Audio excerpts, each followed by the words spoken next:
उत्तर प्रदेश में लगातार कोरोना संक्रमण की दूसरी लहर की वजह से मौतों का और संक्रमण का मामला तेजी से बढ़ रहा है। अस्पताल में जगह नहीं है और हाल इतना बुरा हो चला है कि अब शमशान घाटों पर भी अंतिम संस्कार के लिए लोगों को घंटों इंतजार करना पड़ रहा है। मगर सबसे बड़ी बात यह है कि इतनी बुरी स्थिति उत्तर प्रदेश की क्यों हुई? क्यों उत्तर प्रदेश की स्थिति कोरोना संक्रमण से और भी बेहद खराब और चिंताजनक होती ही जा रही है? सरकार को, प्रशासन को ये बात अच्छे से पता थी कि होली के बाद संक्रमण और भी तेजी से बढ़ सकता है और इसका प्रभाव उत्तर प्रदेश जैसे बड़ी संख्या वाले प्रदेशों में होगा। मगर इसके बाद भी प्रशासन और सरकार ने कोई ठोस कदम नहीं उठाया। आखिर जब ये मामला होली के बाद सामने आना शुरू हुआ तो उस वक्त प्रशासन और सरकार कहां व्यस्त थी? क्यों नहीं उसके बाद भी सरकार एक्शन में आई? आइए आपको हम सबसे पहले मुख्यमंत्री योगी आदित्यनाथ का शेड्यूल बता देते हैं। यूं ही नहीं मैं बन जाता हूं। रोज पहले किरण का छोर ढूंढने निकल जाता हूं। धूप छांव दिन रात की परवाह किए बिना पढ़ता जाता हूं। तब कहीं उस उम्दा अनुभव को दुनिया तक पहुंचा पाता हूं। यूं ही नहीं मैं रजनीगंधा बन जाता हूं। जब उत्तर प्रदेश में कोरोना संक्रमण तेजी से बढ़ रहा था उस वक्त प्रदेश को मुख्यमंत्री की जरूरत थी, लेकिन उस वक्त मुख्यमंत्री कहां व्यस्त थे?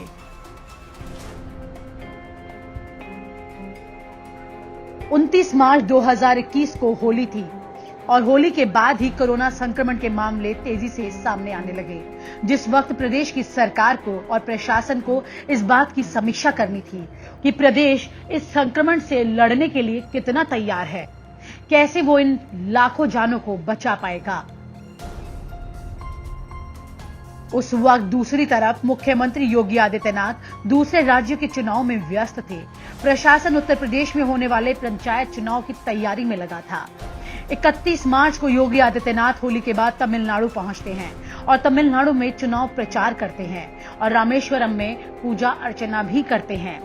31 मार्च को उत्तर प्रदेश में कोरोना संक्रमित मरीजों की संख्या 1230 थी और 11 लोगों की कोरोना संक्रमण की वजह से मौत हो चुकी थी।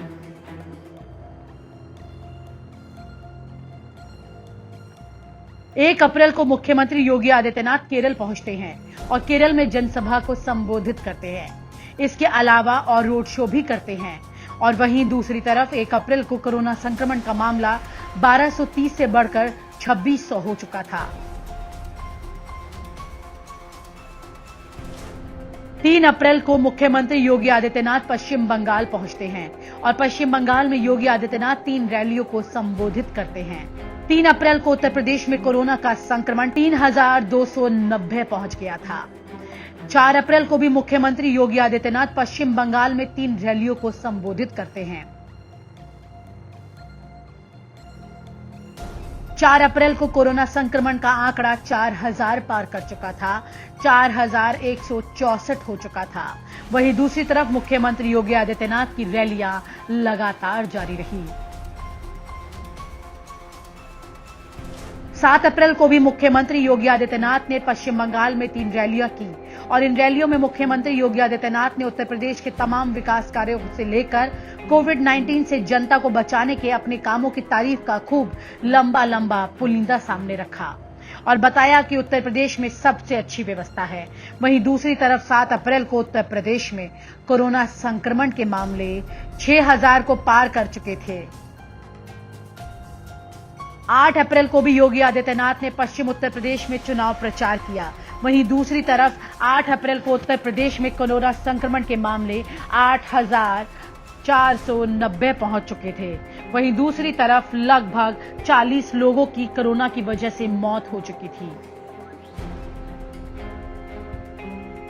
उत्तर प्रदेश के जिम्मेदार मंत्री और खुद प्रदेश के मुख्यमंत्री चुनाव प्रचार में लगे रहे। वहीं दूसरी तरफ कोरोना अपने पांव तेज रफ्तार से पसार रहा था। उत्तर प्रदेश की जनता को काल का निवाला बना रहा था।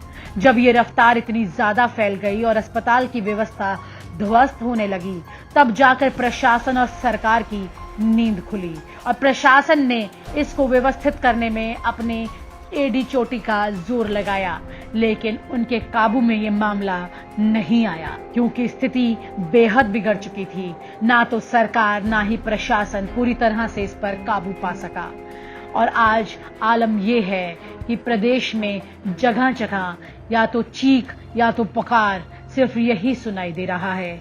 शमशान घाट नंबर के साथ चल रहे हैं। शमशान घाट तक में चिताओं की लाइन अब किलोमीटर तक बढ़ चुकी है। टोकन के साथ व्यवस्थाएं बनाई जा रही हैं। ऐसी परिस्थितियों में प्रशासन का फेलियर चीख चीख कर अब सामने कह रहा है कि वो स्थिति को संभाल नहीं पाया, जिस कारण की वजह से लखनऊ सहित उत्तर प्रदेश के तमाम जनपदों से भयावह तस्वीर और दुखद तस्वीरें लगातार सामने आ रही हैं, थमने का नाम ही नहीं ले रही। और सवाल यही उठ रहा है कि जब चिताएं जल रही थी तब मुख्यमंत्री कहां थे?